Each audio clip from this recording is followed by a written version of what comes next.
रोज रोज भाजी काय करायची हा प्रश्न तुम्हाला पडला असेल तर हा व्हिडिओ तुमच्यासाठी।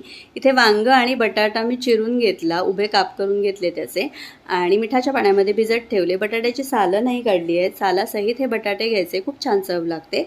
आणि फक्त चिरण्याआधी स्वच्छ असे धुवून घ्यायचे, वर माती वगैरे असेल तर ती व्यवस्थित काढून घ्यायची आणि मिठाच्या पाण्यामध्ये भिजत ठेवायचे। फोडणीसाठी कढईमध्ये घेतलं आहे तेल, त्यामध्ये मस्त अशी जिऱ्याची फोडणी केली।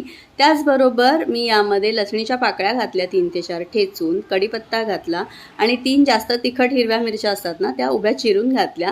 ही भाजी थोडीशी तिखट करायची, खूप छान लागते। आणि एक मध्यम आकाराचा कांदा घातला, तो सुद्धा परतून घेतला। वरून हळद घातली। आता यामध्ये कुठलेही इतर मसाले मी घालणार नाहीये, फक्त हिंग घालणार आहे अगदी थोडासा। त्यापूर्वी इथे मी अर्धा टोमॅटो चिरून घातला, यामुळे एक आंबटसर चव येते आणि भाजी खूप छान लागते। तुम्हाला नसेल आवडत तर तुम्ही स्किप करू शकता टोमॅटो। आता इथे बघू शकता मी हिंग घालते आहे। हिंग नक्की घालायचा, मस्त चव येते भाजीला।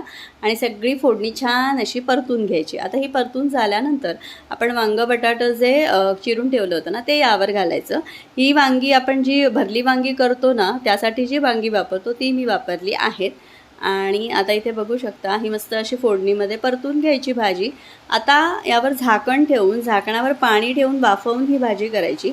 भाजीमध्ये अजिबात पाणी वगैरे घालायचं नाही। आणि खूप जास्त शिजली तरीसुद्धा ही छान लागते, किंवा थोडीशी अशी कडकसर ठेवली ना, म्हणजे अगदी मऊ न करता, म्हणजे बटाटा शिजला की लगेच गॅस बंद करायचा, कारण वांगी पटकन शिजतात। त्यामुळे तुम्हाला कशा पद्धतीने आवडत असेल ना, तशा पद्धतीने ही भाजी तुम्ही शिजवू शकता। आता इथे माझी ही परतून झाली आहे। आता यावर झाकण ठेवते, सांगितल्याप्रमाणे वाफेवर मी ही शिजवून घेणार आहे। चवीपुरतं मीठ घातलं आहे आणि सगळ्यात शेवटी यामध्ये मी ओलं खोबरं घालणार आहे। आता इथे बघू शकता एक वाफ काढल्यानंतर भाजीचा रंग बदलला आहे। इथे वांगी ऑलमोस्ट शिजली आहे, थोडा बटाटा शिजायला हवा म्हणून मी पुन्हा एकदा झाकण ठेवून एक वाफ काढून घेतली आणि त्यानंतर मस्त असं भरपूर ओलं खोबरं घातलं। त्याचप्रमाणे कोथिंबीरसुद्धा घालायची, इथे मी नाही घातली आहे, पण कोथिंबीर घातली तरी आणि छान चव येते। आणि मस्त अशी साधी सोपी वांग बटाटा भाजी खाण्यासाठी तयार आहे। चपाती बरोबर, भाकरी बरोबर, वरण भाताबरोबर खूप छान लागते।